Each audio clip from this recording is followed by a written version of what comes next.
And thank you for joining us. I'm Angelina Salcido, joined by Jonathan Martin, who is leading our live team coverage from the Carter Center. Jonathan, it has been quite a day of remembrance, and that memorial looks beautiful.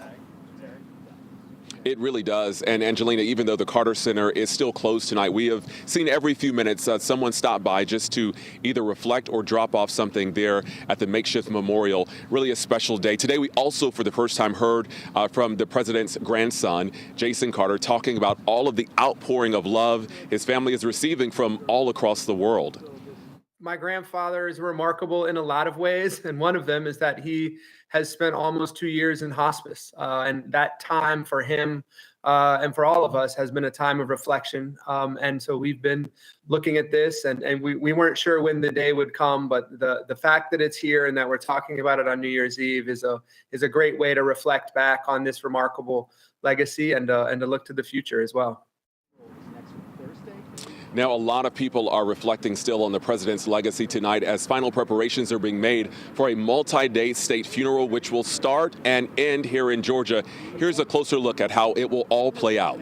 The state funeral for President Carter will begin on January 4th as his hearse will move from Phoebe Sumter Medical Center in Americus to his childhood home in Plains. After the ceremony, he will travel to Atlanta, pausing at the state capitol for a moment of silence before arriving at the Carter Presidential Center. After a brief service, he will lie in repose until the morning of January 7th. On Tuesday, Carter will leave Georgia and head up to Washington, D.C. Members of Congress will pay their respects in the late afternoon before the lie in state will be open to the public. He will continue to lie in state until the morning of January 9th. Then he will travel to the Washington National Cathedral for a ceremony and funeral service. Carter then heads back home to Georgia. His family will have a service at Maranatha Baptist Church in Plains before a private burial.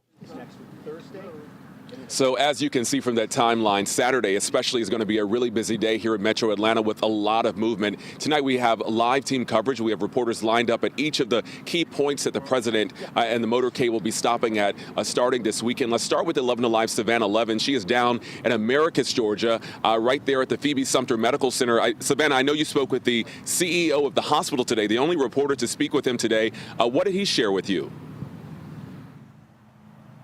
Well, he said they've been meeting all week with the Secret Service, with the Carter Center. In fact, I caught up with him after one of those meetings, hospital staff included in that as well, to make sure everything will run smoothly on Saturday. So here's what we know about the plan. Around 10:15 Saturday morning, the president's casket will be removed coming out of the front doors of the hospital, the front doors that you see right here in this video, and will be carried by designated pallbearers, all current or former members of his Secret Service detail. The casket will be loaded into the hearse and will depart here for his boyhood home near Plains. That's all expected to be done within a span of 20 or 30 minutes. Now, we know this is currently the resting place for President Carter, and it's fitting. Both Mr. and Mrs. Carter have been patients here many times over the years, including when President Carter first went into hospice care. They've also been longtime donors to and advocates of this hospital, helping to rebuild the facility that we see today after the campus was decimated in a tornado back in 2007. Now, the CEO, Carlisle Walton, tells me that the president never demanded a lot of pomp and circumstance on his visits here. In fact, he joked that Secret Service requests to keep Mr. Carter's visits low profile were difficult to accommodate. We would bring him in through our emergency room, and then he wants to shake everybody's hand, saying, "So how do we keep it private?" So Mr. Walton tells me also that there is a private room here at the hospital right now for the family of President Carter to come and visit him privately before everything starts on Saturday. He is also being guarded 24/7 by his Secret Service detail by his side until the very end. Live in Americus, Savannah 11's 11 Alive News.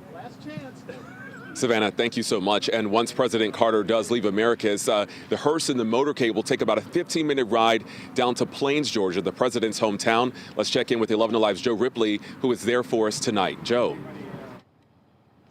Yeah, of course, Jimmy Carter is the man who put Plains on the map, so it's only fitting, Jonathan, that, as you mentioned, after his hearse leaves Americus Phoebe Sumter Hospital, it will come right through downtown Plains and stop by his boyhood farm as well, where he grew up. Very special and fun place for both Carters, and all of this happening around 11 a.m. this coming Saturday. And then the National Park Service is going to render a salute, ring the historic farm bell there 39 times, as Carter was the 39th president. President Carter will then continue his final journey to Atlanta.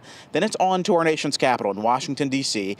Back here in Plains, though, preparations are already underway. Earlier, we saw crews setting up tents and barricades. They do expect several folks to line the streets as President Carter's body makes its way through town. Jill Stuckey, the superintendent of the Jimmy Carter National Historic Park, says despite a holiday tomorrow and changes over the years, the funeral plans are set, and a peanut farmer from Georgia will soon be reunited with his best friend.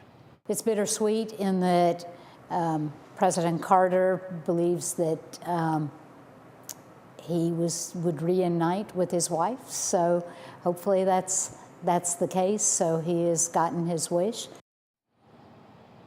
Then next Thursday, President Carter will return here to Plains for a final private service up the road here at Maranatha Baptist Church. That's set for 3:30. A private burial will then occur at the Carter's residence following that service. And during that burial, we understand a U.S. Navy missing man formation flyover will happen in honor of the president's naval career. Certainly the feeling here in Plains is a sense of pride, a sense of accomplishment for one of their most famous residents. We're live tonight in Plains. Joe Ripley, 11 Alive News. Joe, we appreciate that. And after leaving Plains, where Joe is tonight, the motorcade and President Carter will travel here to Atlanta, making a first stop at the state capitol for a special service there. Let's check in with 11 Alive's Rebecca Lindstrom, live downtown at the Capitol. She has more on what you need to know if you would like to pay your respects in the city. Rebecca.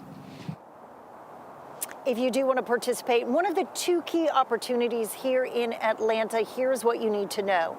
At 3 p.m. on Saturday, the governor will hold a moment of silence. The Capitol has not given the details on road closures or where the public will be able to stand, but you can expect that parking will be difficult. If you want to take MARTA, the Georgia State Station on the green and blue lines is less than a 5-minute walk to the Capitol.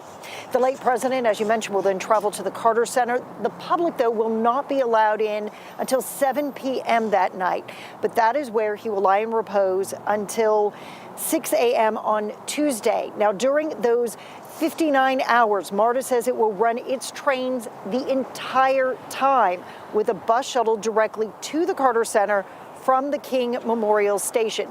A few important notes: there is no parking at the Carter Center or at the King Memorial Station, so you will need to ride the train in from another spot that does have parking. Once you are at the Carter Center, keep in mind you will have to go through security, so only bring what you need to expedite the screening process and be prepared to wait in line. I am told there will be other places along the motorcade route as Mr. Carter is kind of coming into Atlanta or being sent to Washington, D.C., but the details on where people will be able to stand along that route will not be released until the day before each of those events for security reasons. Don't worry, we are asking the questions, we are gathering the information, and we will be sure to provide it to you here on 11 Alive and 11alive.com. Live now at the Capitol, Rebecca Lindstrom, 11 Alive News.